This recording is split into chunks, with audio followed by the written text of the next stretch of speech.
Ok? Então, passamos do primeiro capítulo, vamos entrar agora aqui no segundo capítulo, que fala sobre a lupulagem no início da fervura, né? O que o lúpulo pode oferecer além de amargor. Então a gente já sabe dos nossos estudos, né, que quando a gente joga lúpulo no começo da fervura, seja em first of hopping, seja ali na hora que começou a ferver, seja logo ali no início, depois que aconteceu o hot break, né, nesses momentos, aquele lúpulo de início, o objetivo desse lúpulo é ser isomerizado e se transformar em amargor. A gente quer tirar amargor, quer tirar IBU. As calculadoras mais antigas, né, só levavam em conta este tipo de inserção de lúpulo para calcular o amargor. E o amargor era, então, aqui vou falar a palavra erroneamente calculado em cima daquele fator de quantidade de alfa-ácidos. Lá para frente a gente vai entender por que é erroneamente calculado, segundo a visão aqui do nosso autor do nosso livro. Mas também foi comprovado que essa lupulagem de início de fervura também pode promover sabor, né? Opa, tem uma coisa interessante, ele também dá uma percepção sensorial. E uma coisa muito legal que a gente vai ver lá para frente, olha, que é o efeito antioxidativo. Ele vai te ajudar a preservar a tua cerveja. Eu posso fazer uma lupulagem lá na mostura, vou falar isso também mais na frente, mas posso fazer uma lupulagem aqui na fervura com efeito antioxidativo para diminuir as reações do oxigênio com os meus compostos, para aumentar a vida da minha cerveja e para conservar alguns efeitos aromáticos, tá? Vamos detalhar isso daí. Então, se o amargor não é só IBU, não é só alfa-ácido, né? O que compõe então o amargor da cerveja? O que vai dar o IBU real, não aquele IBU medido, né? A gente tem alguns instrumentos, alguns mecanismos que você pode sugar algumas gotinhas da tua cerveja e ele vai falar, olha, essa cerveja tem 40 IBUs. Mas esse mecanismo, esse equipamento, atualmente ele vai ler ali a quantidade de isoalfa-ácido que está presente. Só que amargor, a gente vai começar a entender que não é só isoalfa-ácido. Temos vários componentes que promovem amargor. Vamos ver esses 4 componentes aqui, as características de cada um deles. Primeiro, o alfa-ácido mais comum, né, que é isomerizado, igual falei, com 3 óleos, igual já falei também, corromulona, aquele óleo mais agressivo, né, que fica no fundo da garganta, mais adstringente. Ele é um pouco insolúvel, tá? Por isso que quando ele cai na garganta ele fica ali persistente, né? Temos a romulona, que ele é mais suave, mais redondo, mais solúvel. Ele enche a tua boca de amargor, mas logo depois, ali 20 segundos que você já engoliu a cerveja, a sua boca começa a suavizar, começa a ir embora. Ele já deixa a tua boca limpa, esperando o próximo gole da cerveja. E temos também a adromulona, que tem dos 3, ele tem uma baixa intensidade sensorial. Esse a gente não vai trabalhar muito sobre ele, né? Ele está presente ali, vamos deixar ele ali quietinho, porque ele não tem muito impacto sensorial. Mas além dos alfa-ácidos, falamos também dos beta-ácidos, composto principalmente pela lupulona, que ela é presente em baixa quantidade, mas ela tem um efeito. E quando a gente falar lá na frente sobre lúpulos oxidados, a gente vai perceber que esses daqui, ó, eles vão começar a desaparecer e os beta-ácidos vão se manter. Por isso que em cervejas, por exemplo, as lambics, eles usam os lúpulos envelhecidos, para que esse amargor intenso vá embora, mas para que os beta-ácidos, com o poder que eles têm também antibacteriostático, preservem a cerveja e dê alguma carga ali de BU, né? Mas temos que entender que para toda cerveja, de modo geral, apesar de estar em baixa quantidade, ele também vai impactar na sensação real de amargor. E logo ali na frente vamos ver qual seria a regra básica. Se esses alfa-ácidos forem oxidados, né, forem envelhecidos, o componente rumulinona, que ele é resistente à oxidação, ela vai ser um forte mecanismo de formação do amargor. E ela tem uma presença de até 66% da taxa do amargor se comparada ao alfa-ácido. Ou seja, se acontecer algum efeito oxidativo, seja pelo envelhecimento do lúpulo, seja por alguma atividade da sua mosturação, como a gente vai apresentar mais na frente, a rumulinona ela vai começar a gerar um número muito grande de percepção de amargor. Então, se você não conhecer o seu processo, você pode acabar gerando uma cerveja muito mais amarga do que a desejada, por causa dessa rumulinona. E a gente vai ver que, por exemplo, o dry hopping é um mecanismo que potencializa essa rumulinona, que faz ela aparecer. Então, por isso que a gente fala que cervejas extremamente... quando a gente pega uma NEIPA, né, que é extremamente lupulada ali em dry hop, geralmente quando eles fazem as receitas, eles usam um alfa-ácido baixo para ela, né? Aquela razão BU e GU baixa, por exemplo, ali 20 BU para uma cerveja com 5, 6% de álcool. Por quê? Porque eles já descobriram que essa rumulinona vai aparecer por conta do dry hopping e vai potencializar ali o amargor, né? Ok? Então, essa rumulinona ela é facilmente extraída, ela é mais fácil de ser extraída do que o alfa-ácido do lúpulo e ela tem um amargor redondo, suave também, assim como a rumulona, ok? Por fim, temos os beta-ácidos oxidados, que são esses mesmos beta-ácidos aqui, que eles de alguma forma são oxidados, seja pelo tempo, seja por biotransformação. Vamos ver lá na frente. E aí temos a rupulonona, que também, assim como a lupulona, ela está presente em baixa quantidade, tem uma menor importância, mas ela pode lá na frente dar algum efeito. Ela vai dar um plusinho, vai dar um ganho ali de 10% que a gente vai ver, certo? Resumo desse slide. Lembrar que alfa-ácidos oxidados, mecanismos que oxidam isso daqui, vai extrair novos compostos que vão aumentar o IBU da tua cerveja. Ok, e o que altera essa sensação de amargor, né? Além ali do IBU, o que pode alterar a sensação do amargor? Então, o amargor ele é afetado por vários componentes que podem estar presentes na tua cerveja. Por exemplo, sais. Os sais de sulfatos, ele aumenta a sensação de amargor.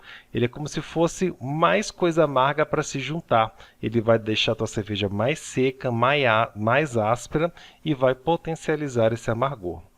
Os cloretos eles vão ter o efeito contrário, né?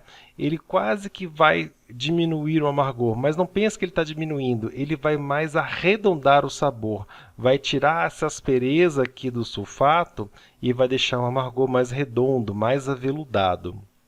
O sódio, principal componente do nosso sal comum, ele é um realçador do amargor, né? Tudo que a gente põe sal, ele realça, assim como o amargor, ele potencializa também. A diferença do sulfato para o sódio é que o sulfato é um outro tipo de amargor que é juntado nesse amargor. Como se fosse o seguinte, como se você tivesse duas pimentas, uma pimenta malagueta e uma pimenta de bode. Quando você junta essas duas pimentas, você vai ter ali uma outra sensação de picância que é a mistura dessas pimentas. Essa é a relação do sulfato, por exemplo, com o IBU, com o isoalfa-ácido, ok? Quando a gente está falando de sódio, ele é um realçador do sabor.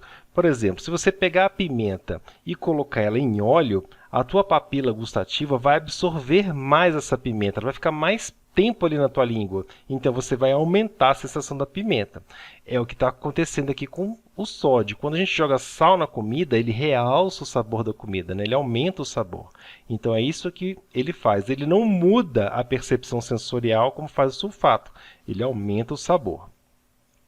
O corpo da cerveja também impacta. Como o corpo da cerveja, ele, entre aspas, é um doce, né, daquela maltose, quanto maior for esse corpo residual, essas dextrinas que estão lá presentes, menor vai ser o amargor, porque o amargor ele vai se diluir nesse corpo. É mais ou menos aquele efeito do creme de leite numa comida. Às vezes a comida, você quer fazer algum tipo de caldo, uma sopa, quando você joga o creme de leite, ele dá aquela amenizada, né, nos sabores, ele arredonda. Então, aqui acontece a mesma coisa.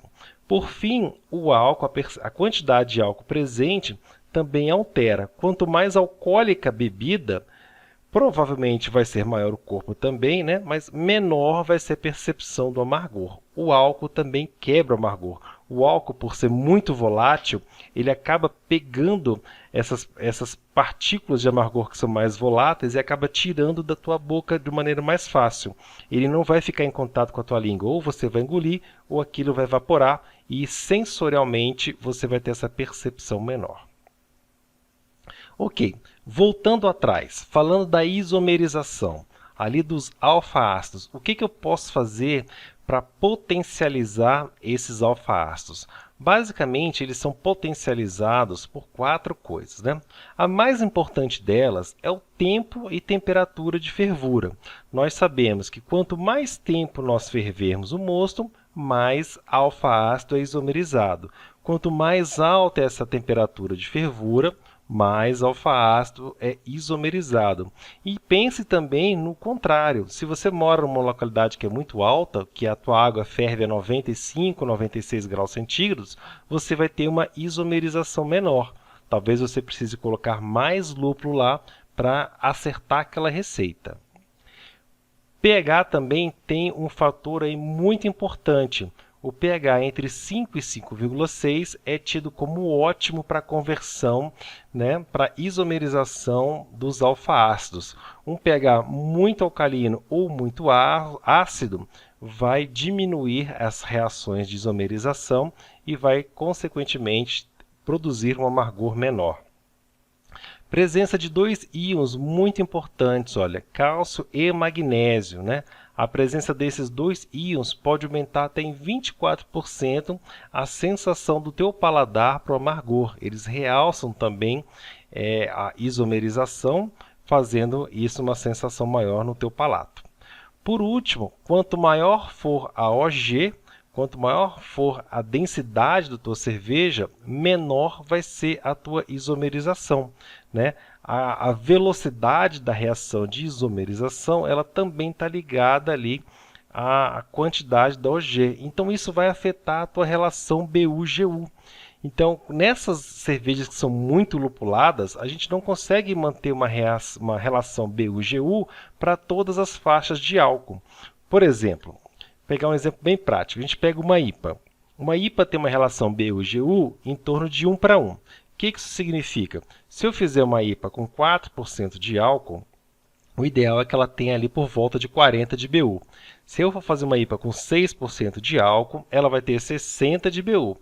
Se eu vou fazer uma IPA com 8% de álcool, eu vou colocar ela em 80 de BU, certo? Fica proporcional.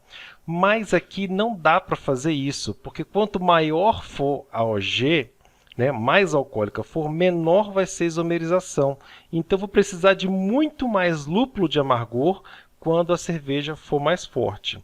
Então, por exemplo, se eu fosse fazer uma NEIPA com 4% de álcool, talvez eu fizesse ali com 20% de BU inicial para cair nos 40 IBUs final, e aí eu vou ter 4% de álcool, 40% de BU. Fechei a regra do 1 para 1. Só que se eu for fazer uma IPA ali com 8% de álcool, não vai ser 80 de BU. Talvez eu precise de mais IBU para dar a mesma sensação de equilíbrio na tua cerveja. Isso aí você vai ter que experimentar para ver aquilo que melhor te agrada. Lembrando que se nessa IPA dos 8% você fizer um dry hopping muito intenso, outros componentes de amargor você vai estar carregando na tua cerveja, que não só o alfa-ácido isomerizado. Ou seja, a sensação de amargor final pode estar ali elevadíssima, porque além do isoalfa-ácido, você colocou componentes de amargor. Então, o que você precisa fazer sempre? Um equilíbrio entre amargor de BU e amargor provindo do dry hopping, que a gente vai estudar mais na frente. Por fim, né, o que afeta esse BU, né, na cerveja final? Como esse BU ele pode ser afetado durante a elaboração da cerveja? Olha que interessante, quando você começa a isomerizar ali aqueles alfa-ácidos, 50% do IBU vai ser perdido no trube. Então, quando você terminar de resfriar e mandar lá para frente para o teu fermentador, até 50% dos isoalfa-ácidos vão ficar presos ali no trube e vão ser perdidos. Então, boa parte já ficou retida. Depois que você colocou para fermentar, vai acontecer uma coisa que a gente vai estudar lá na frente, chamada biotransformação. E o próprio lúpulo vai absorver, vai reprocessar esses isoalfa-ácidos, baixando também o amargor. Além do mais, durante a atividade fermentativa, 10% ou vai ser evaporado ou vai ser absorvido pela levedura. E aí, esse processo também vai acabar reduzindo. No final, você vai contar apenas com 20% daquela quantidade de BUs iniciais que você tinha na tua cerveja. Esse gráfico, gente, não é para todas as cervejas em todas as situações, mas é um gráfico mais comum em cervejas onde a gente tem a lupulagem extrema, onde a gente tem uma biomassa de levedura muito grande durante a fervura. Você faz uma carga ali perto do flame out muito grande, onde você faz whirlpool muito grande também, onde tem muita massa verde para absorver, que também é absorvida aqui, e onde você faz um dry hop muito grande e a fermentação também vai consumir esses isoalfa-ácidos, ok? Então essa é uma situação peculiar das IPAs extremas e não de todas as cervejas. Essa lupulagem de início de fervura, conforme eu já falei atrás brevemente, além das questões de isomerização, de IBU, eles também vão promover sabores.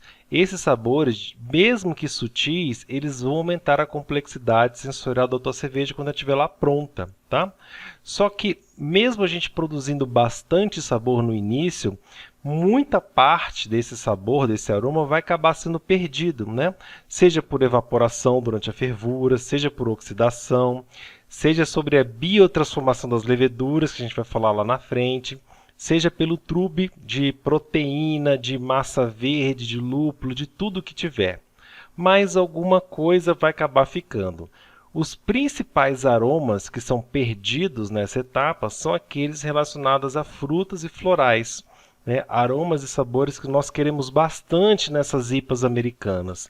Então, não adianta eu fazer muita lupulagem no início pensando em aroma, porque aquilo que é bom, ele normalmente é perdido.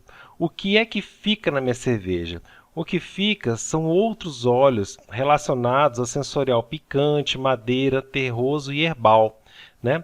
E os lúpulos envelhecidos vão potencializar ainda mais esses aromas, esses sabores. Só que este tipo de aroma não é aconselhável, não é desejado nessas American IPAs, em Hazy IPAs, IPAs frutadas.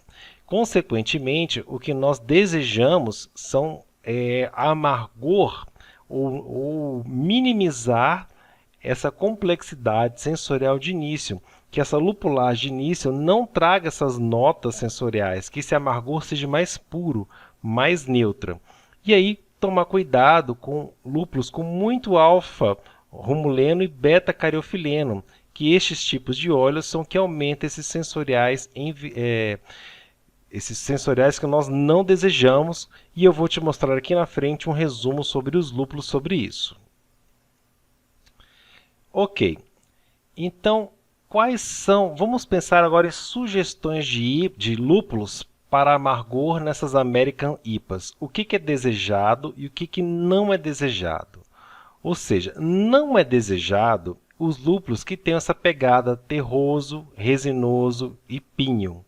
E essa relação que você tem aqui de lúpulos são lúpulos que promovem mais esse tipo de sensação, né? Principalmente quando eles são fervidos por mais de 20 minutos. São lúpulos que entre os óleos tem muito alfa-rumuleno, beta-cariofileno ou farseno. Então, se você der uma olhada rápida, você vai ver, por exemplo, aqui, ó, este Kit Gold, né, Fulgus, são lúpulos que não são lúpulos americanos, são lúpulos ali mais europeus, ó, Hallertau também, Nelson Sauvin, né? Hallertau Mittelfurt, né, mais um lúpulo aqui alemão, são lúpulos que não são desejáveis para você formar o amargor, porque estes lúpulos, além da formação de amargor, eles têm potencial para dar essas notas resinosas que nós não queremos. Então evite esse tipo de lúpulo para fazer notas de amargor nas tuas American IPAs. Se esses são os ruins, o que a gente tem de bom?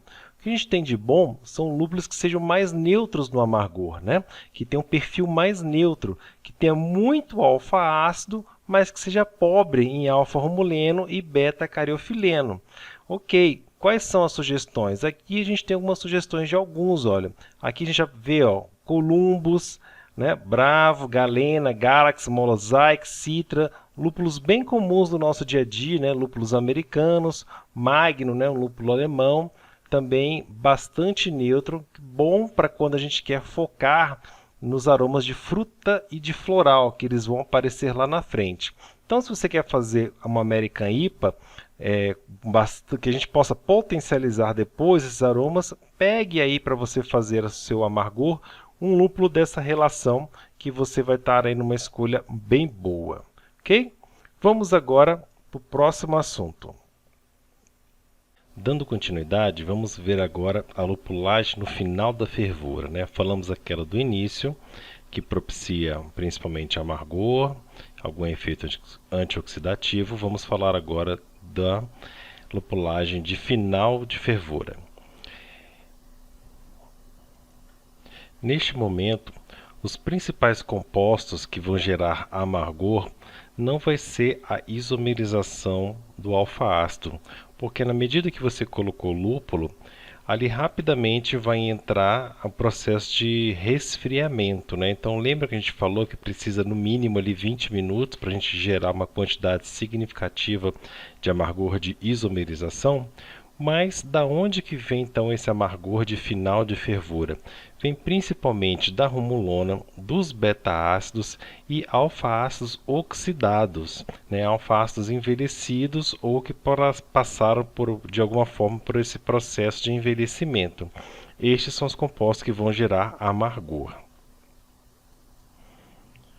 Ainda, a pouca isomerização que acontecer nessa etapa, parte dela vai ser absorvida pelo trube ou biotransformado pelas leveduras ali no processo fermentativo. Então vai ser um amargor diferente que vai ser criado com outros compostos sensoriais, né? Outras características sensoriais que ajudam aí a aumentar a complexidade e o sabor da tua cerveja final. Nesta fase mais próxima aí do final da fervura, nós vamos ter mais compostos aromáticos preservados, principalmente ali no sabor da cerveja, né? E daqueles compostos, lembra que lá no começo a gente falou daqueles que são mais voláteis e outros que permanecem mais? Então nesse momento a gente vai conseguir manter mais notas frutadas e cítricas, aquelas que são desejadas aí para as IPAs, né?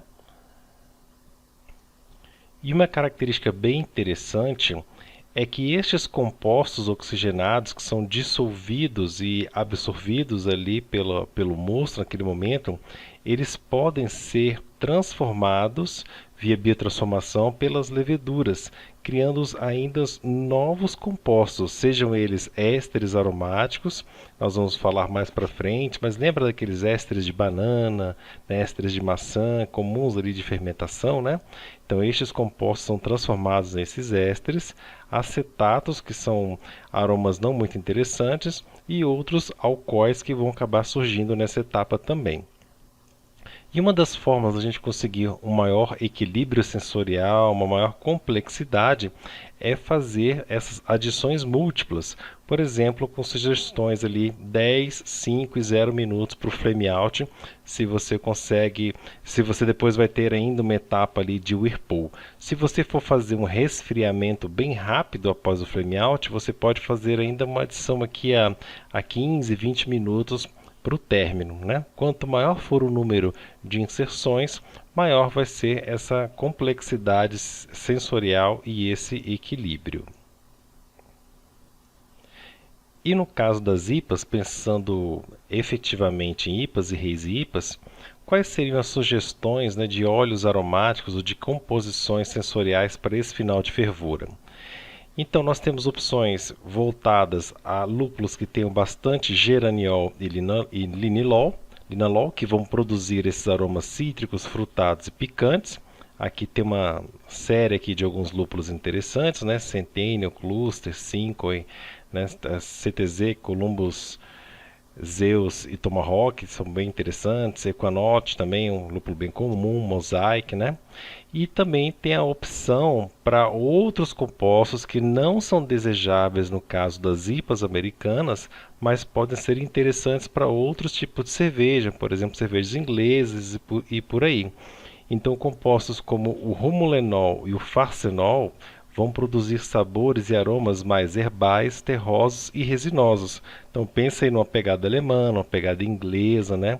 Então olha só aqui, o Cascade, por exemplo, que ele é bem interessante ali para a parte de dry hopping, para a parte pós-fermentativa, neste momento aqui de final de fervura, ele pode não ser interessante, ele pode provocar aromas não desejados, né, que não vão potencializar frutas e cítricos aqui nesse momento. Então a gente tem aqui mais uma série de lúpulos americanos e europeus que vão dar essa pegada aí mais resinosa e terrosa na tua cerveja, ok?